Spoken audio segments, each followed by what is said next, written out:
mas Deus me pegou e morri.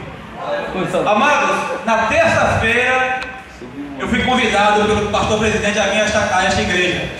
Eu estava indo para o sertão, fazer um trabalho no sertão. Quando chego ontem à noite, logo cedo vou dirigir um trabalho que nós temos na nossa igreja chamado Paz de Oração, um trabalho belíssimo, em que Deus está salvando famílias de uma forma tremenda. E aí, ao término desse trabalho, fui para minha casa, para minha residência, e Deus começou a trabalhar na minha vida. Já tinha preparado a mensagem de Deus para a igreja, e por volta de 5 da tarde Deus diz: não é essa mensagem que tu vai pregar. Sabe por quê, amados? Porque no convite que me fizeram, disseram que esse culto seria um culto para homens. Preparei uma palavra para homens. E Deus, na sua infinita misericórdia, disse: não é isso que tu vai pregar, não. Eu vou te mostrar o que tu vai dizer. Glória a Deus. E aí comecei a pregar, a preparar um novo sermão. Só que quando eu cheguei aqui, Deus me disse: não é isso. Eu vou te dar agora o pão feito na hora. Glória a Deus. Então, amados, Eu sabia disso. eu peço que os amados me perdoem pela eloquência talvez que eu possa ter, mas que Deus seja glorificado nesta noite na vida de cada um. E assim sendo, eu peço aos amados que peguem suas Bíblias e abram no livro de Gênesis capítulo 3. Nós vamos falar do povo pecador, ou melhor, da queda do homem. É mistério de Deus nesta noite. Glória a Deus. Nós falaremos sobre isso hoje. Glória a Deus! Mas cheiroso, Zé! E bem cheiroso, viu? Amados, a história de Gênesis sobre a queda do homem, ela já é bem conhecida por nós. Mas eu vou fazer algumas ilustrações em relação a esse texto, principalmente no que tange ou no que fala a Gênesis capítulo 3, versículo 15. É lá que nós vamos ter a promessa do Messias que viria para resgatar este povo pecador que iria andar por esta terra.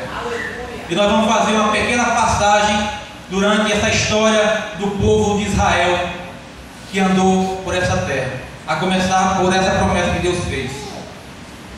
Vale salientar que nesse texto nós temos uma conversa entre a mulher e a serpente. Desde esta época, infelizmente, o homem, o varão, macho da casa, ele começou a deixar a sua casa de lado para fazer outras atividades, o que nós vemos de uma forma não muito diferente nos nossos dias de hoje. Creio que eu estou falando para um povo atual. Nesse texto, amados, de Gênesis, eu vejo muitas vezes um problema teológico, um problema em que a mulher vai transmitir aquilo que ela vai ouvir da boca do seu marido. Pois se você perceber um pouco antes, Gênesis, de forma alguma Deus vai falar com a mulher, a não ser para repreendê-la.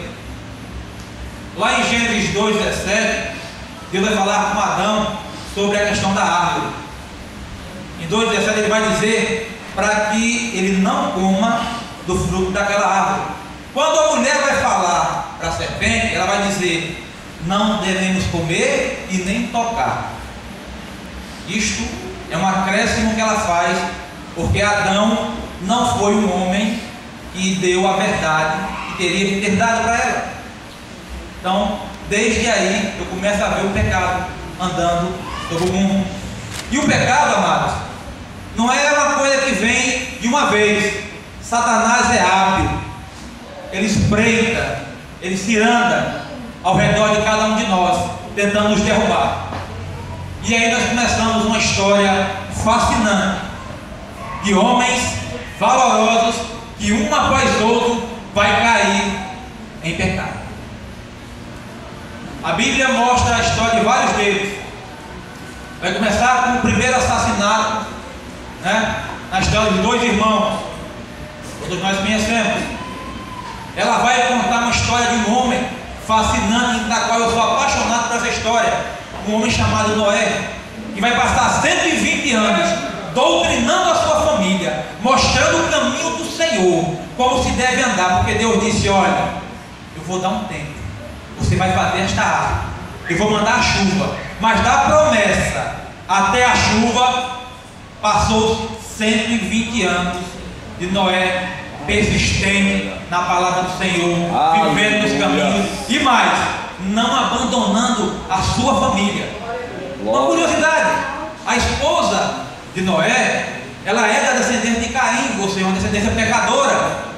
E aí eu vejo, amados irmãos e mulheres particularmente, uma mulher sábia que vai deixar a sua cultura de lado, aquilo que ela aprendeu por amor e por respeito ao homem, e destinou a sua vida a fazer a obra de Deus, a Noé. Ao final dos 120 anos, Deus mandou água, e nós sabemos como é que isso acabou. Eu considero Noé como o segundo Adão na humanidade, porque nós viemos dele. Passando mais à frente, nós vamos ver um homem chamado Abraão, nosso pai da fé. Um homem que deixa a sua parentela e vai fazer aquilo que Deus destina para ele. Mas ele também foi um homem. Ele foi um homem que caiu e pecou. E a Bíblia relata que quando ele vai para o Egito, ele vai mentir para Faraó. Vai dizer que a mulher dele era sua irmã, com medo de ser morto. Este homem também pecou. E aí eu começo a pensar: meu Deus, quem eu sou? Meu Deus, aqueles irmãos que estão presos, aqueles irmãos que estão cativos, ou então os próprios irmãos da igreja, que vez por outra vem a cair. Quem sou eu para julgar a ninguém? Sendo que lá o pai da fé caiu também. Mas nem por isso Deus deixou de abençoá-lo. Ai, irmão, Deus quer fazer coisa grande nessa igreja. Glória a Deus. Não é à toa que ele começou a fazer esse rebuliço nessa mensagem de hoje. E aí, irmãos, um após outro, eu vou chegar agora a um homem chamado Davi, um homem segundo o coração de Deus, um homem tremendo. Inclusive nós tivemos um seriado recentemente que passava sobre ele, né? Acho que muitos de vocês devem ter assistido. E aí uma irmã chegou até a mim e disse: irmão, Betseba foi tudo aquilo mesmo que passou no seriado? Ele foi: não, filho, foi aquilo não. Aquilo é só para ilustrar a situação. Mas, e ele não viu ela se banhando? Viu, a Bíblia relata isso. Mas tem um problema. Aonde é que estava o povo de Israel nessa época? Em que ele estava no palácio e viu Betseba tomando, se arejando, se limpando. O povo de Israel estava na guerra. E olha só, aquele que era para ser o primeiro, cabeça, o que deveria estar à frente do povo lutando, não estava. E sabe o que mais, Varas? Em Deuteronômio, ele vai falar sobre maldição hereditária. O texto agora, me perdoe, vendo essa tribulação e inconstância na situação desses dias, alguns textos me fugiram à memória. Mas olha só, foi feita uma promessa por Deus, de que até a 10ª geração de pecadores, Deus iria deixar isso acontecer e iria pagar esse pecado, seriam atribulados. E sabe uma coisa? Eu fui fazer um pequeno estudo sobre a vida de Davi, e olha o que eu encontrei.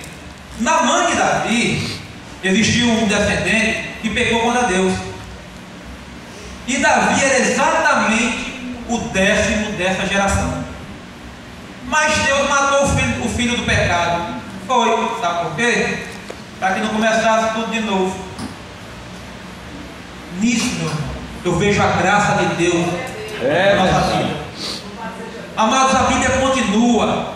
Os reis de Israel vêm. Olha quantos pecados aqueles homens tiveram sobre seus ombros. A Bíblia vai mostrar os profetas. E olha que o profeta foi profeta porque falou a verdade do povo, viu? Quantos profetas nós temos hoje neste mundo? Eu vejo uma crise de identidade grande na igreja hoje. E quando eu falo igreja no mundo todo. Sabe qual é a primeira? Eu quero